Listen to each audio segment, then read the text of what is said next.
mandray anjara amity hetsika ity zahay a satria fantatray fa ilaina ihany ny mampahafantatra ny centre de fertilité de Madagasikara eto Antananarivo na dia hoe izay ihany azy zany no manana atsika hoe asa mitovy amin'ity izay dia ny asanay araka fantatrareo dia mikarakara ny olona ny couple zany ny mpivady izay tsy afaka ny ananjanaka zao tena tsy afaka ny ananjanaka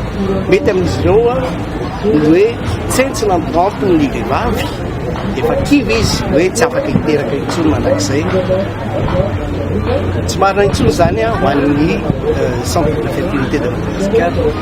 mety koa kivy ilay lehilahy fa hoe ohatran'ny tsy manana spermatozoïde intsony izy nanao spermogramme izy dia hoe voalaza fa hoe tsisy nininona ntsony ao amin'ilay sperma fa ranony fotsiny fa tsisy spermatozoïde tsisy tsirinaina intsony zany zay zavatra zay koa dia mbola karakarain'ny centre de fertilité de Madagasikara zay zavatra zay dia mahatonga antsika ho lasa hoe optimiste kokoa zany eo amin'ny fiainana satria tsy hoe vita an'izay ny fiainana rehetrarehetra fa mbola afaka mandroso afaka mananjanaka daholo zany na ny lahy na ny vavy ary zany dia tsika hoe ny anambadiana iterahana hony mahatonga ny fanambadiana tsaratsara kokoa sy metimety kokoa hatrany